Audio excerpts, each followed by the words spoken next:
Assalamualaikum warahmatullahi wabarakatuh. Selamat datang di kelas psikologi konseling dan selamat pagi kami ucapkan kepada dosen pengampu Ibu Rahmawati MPD dan kepada teman-teman semuanya. Kali ini kita akan membahas materi dengan tema teknik konseling. Kami dari kelompok 8 yang beranggotakan pertama Andini, kedua Rahmatul Fauzana. Adapun submateri yang akan kita bahas ada 4. Pertama, pendekatan dalam konseling, langsung tidak langsung elektik.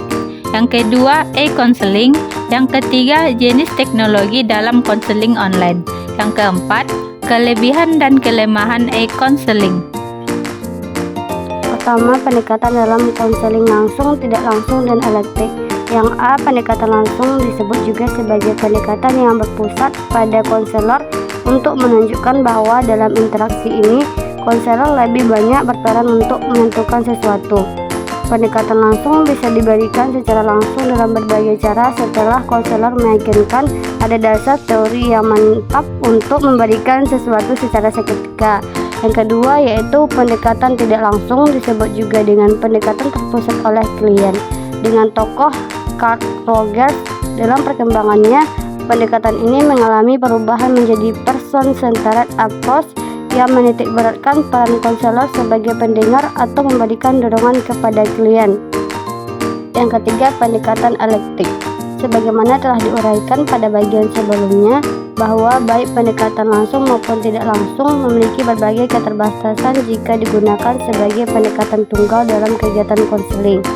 Selain itu, Corey 2009 menjelaskan bahwa tidak ada satu pendekatan tunggal pun yang dapat memberikan penjelasan secara komprehensif mengenai betapa kompleksnya perilaku manusia. Materi yang kedua yaitu e-counseling. Menurut Gibson 2008 halaman 28, istilah e-counseling berasal dari bahasa Inggris yaitu e-counseling, electronic counseling, yang secara singkat diartikan yaitu proses penyelenggaraan konseling secara elektronik. E-counseling adalah salah satu strategi bimbingan dan konseling yang bersifat virtual atau konseling yang berlangsung melalui bantuan koneksi internet. Dalam hal ini, proses konseling berlangsung melalui internet dalam bentuk website, email, Facebook, video conference, dan ide inovatif lainnya. Jenis teknologi dalam konseling online. Guru BK atau konselor dapat bertemu dengan klien atau konseli dengan menggunakan teknologi. Kondisi ini bertujuan untuk memudahkan konselor dalam membantu klien, memberikan kenyamanan kepada klien dalam bercerita dengan menggunakan aplikasi teknologi sebagai penghubung dirinya dengan konselor dengan tanpa harus tatap muka.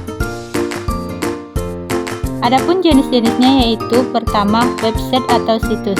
Dalam menyelenggarakan konseling online, guru BK atau konselor dapat menyediakan sebuah alamat situs. Yang kedua, telepon atau handphone. Lebih sederhana, konseling online dapat dilakukan dengan memanfaatkan telepon. Yang ketiga, email. Email merupakan singkatan dari elektronik email yang berarti surat atau elektronik. Yang keempat, chat, instant messenger, dan jejaring sosial.